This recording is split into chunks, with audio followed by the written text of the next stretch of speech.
राष्ट्रवादीच्या नेत्या रुपाली ठोंबरे यांच्या त्या वक्तव्यामुळे संशय जास्त वाढत चाललाय. अजितदादा यांचं निधन हा अपघात होता की घातपात यावरती रुपाली ठोंबरे चांगल्याच आक्रमक झाल्यात.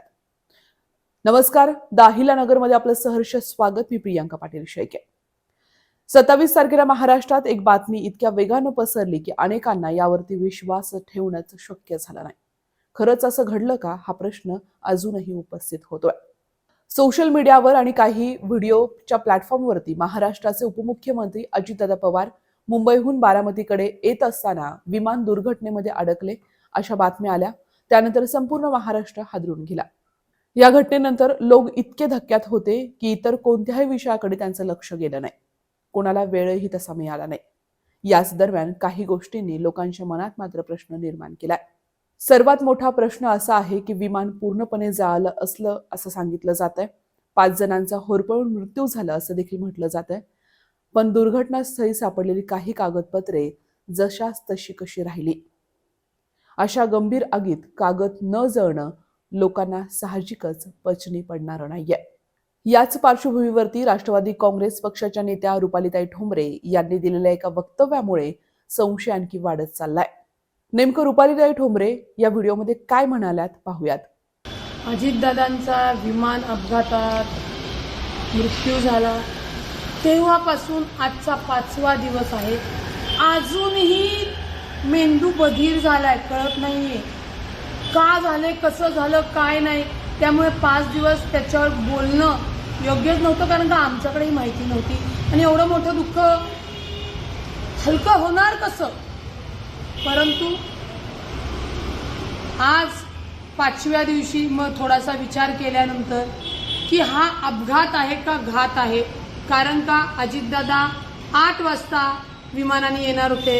त्याच वेळेला जे कॅप्टन पायलट हे ऐन टायमाला दोन्ही ट्रॅफिकमध्ये अडकले सांगितलं आणि बदललं गेलं. त्यानंतर विमान खाली घेण्याच्या सूचना कोणी दिल्या. त्यानंतर 6 माणसं सातत्याने सांगितली जात आहेत. 6 माणसं सातत्याने सांगितली जात असताना आपल्यासमोर 5च माणसं आलेली. 6वा माणूस कोण, 6वा माणूस कुठं होता. आणि एक लक्षात घ्या, सरकारी यंत्रणा असतील त्यांनी काहीतरी चुकीचं सांगितलंय आणि मग नंतर माफी मागणं हे कायद्याला धरून नसतं. हे अशा गोष्टी जेव्हा घडतात की काहीतरी लपवणार असेल किंवा काहीतरी चुकीचं झालेलं असेल, त्या यंत्रणांनी सुद्धा ती इत्तेभूत माहिती देणं गरजेचं होतं. तुम्हाला आठवत असेल की दादा गेलेत ही माहिती मिळून सुद्धा तुम्ही सुद्धा बातमी चालवली नव्हती. कारण का तुम्हाला कन्फर्म नव्हतं, आम्हाला कन्फर्म नव्हतं. माझ्यासारखी म्हणते की नाही दादा वाचलेलेत आणि सुदैवाने त्याच वेळेला की नाही दादा राहिले नाहीत ही बातमी झाली. आम्हाला आमच्या जवळच्या ज्यांनी देखा बघितलं होतं त्यांनी सांगितली. त्याच्यामुळे माननीय अजितदादांच्या जाण्यामुळे संपूर्ण महाराष्ट्राची खूप मोठी हानी झालेली आहे. परंतु हा घात आहे का अपघात आहे याची डिटेल्समध्ये उच्चस्तरीय चौकशी होऊन ती चौकशी सगळ्या महाराष्ट्राच्या जनतेसमोर येणं गरजेचं आहे. हा प्रश्न फक्त रुपाली पाटील ठोंबरेंचा नाहीये, तर महाराष्ट्रातली प्रत्येक व्यक्ती म्हणते की अजितदादांचा घात झालाय, अजितदादांना मारलेलं आहे का षडयंत्र आहे याचं तुम्ही काढलं पाहिजे. काय चौकशीमध्ये समोर येईल ते लोकांसमोर पारदर्शकपणे ठेवणं गरजेचं आहे. कारण का अजितदादा आदल्या दिवशी देवगिरीवर होते, संध्याकाळी निघणार होते. त्यांचा वेळापत्रक पण आमच्याकडे आलेले. तो काही कामानिमित्त लेट झाले, मग सकाळी जाण्याचं ठरवलं. जे अजितदादांचे ड्रायव्हिंग करणारे मामा आहेत त्यांनी सांगितलं की आम्ही बाय रोड चला म्हणलो होतो.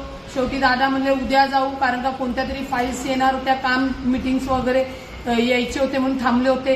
या सगळ्याची आहे ना उच्चस्तरीय चौकशी होणं गरजेचं आहे. का पायलट दोन्ही बदलले, अनेक प्रश्न आहेत. आणि अनेक पायलट, अनेक जे विमानाच्या बाबतीत तज्ज्ञ लोक तेही सांगतायत. आज बारामतीमध्येच तिथे जर दादांचा अंत होत असेल तोही काही नाही, म्हणजे लँडिंगच्या वेळेला ज्या धावपट्टी आज दादा पहिल्यांदा उतरत नव्हते ना तिथे. बरं तो जो पायलट होते, को पायलट होते ते शिकाऊ पण नव्हते. जर समजा अशी काही टेक्निकल प्रॉब्लेम आला होता तर पायलटकडे ते कलाकौशल्य असतं की प्रवासींना वाचवणे ते, आणि हे तर अजितदादा होते त्याच्यामध्ये. त्यांनी ते परत पुण्याला आणणं गरजेचं होतं, सोलापूरला नेणं गरजेचं. ज्या काही त्यांना पायलटच्या ह्याच्यामध्ये शिकवलेल्या होत्या गोष्टी त्या करणं गरजेचं होतं. त्या कोणत्याच गोष्टी दिसत नाहीयेत. मग एवढा स्फोट झाला तो कशाने झाला, आतमध्ये काय काय काय विमानामध्ये आधी होतं, त्याची सिक्युरिटी काय, या सगळ्या गोष्टी आपल्यासमोर झाकलेल्या आहेत. या समोर येणं गरजेचं आहे. आणि देवेंद्र फडणवीस साहेबांना सुद्धा माझी विनंती आहे, आम्ही पंतप्रधान मोदी साहेबांना, माननीय अमित साहेबांना सुद्धा विनंती करतोय की उच्चस्तरीय ही चौकशी करून महाराष्ट्राच्या जनतेसमोर सांगावं हा घात आहे की अपघात आहे. नाहीतर आम्ही आमच्या दुःखात बुडायचो आणि घात करून गेलेले नाम निराळे राहणार की चला आपण अजित पवारांना घालवून बसलो, आपलं कुणी वाकडं केलं नाही, असं होता कामा नये. त्यामुळे विनंती आहे, घात आहे का अपघात आहे ही चौकशी होणं गरजेचं आहे आणि महाराष्ट्रासमोर ती चौकशी पारदर्शकपणे समोर आली पाहिजे. ही घटना नेमकी काय आहे, त्यामागे सत्य काय आहे हे अधिकृत तपासानंतरच स्पष्ट होईल. पण या गोष्टीवरती एक वेळ सगळ्यांनी विचार करावा असं वाटतंय. तुमचं मत काय आहे? तुम्हाला हा व्हिडिओ कसा वाटला? कमेंट्समध्ये नक्की सांगा. धन्यवाद.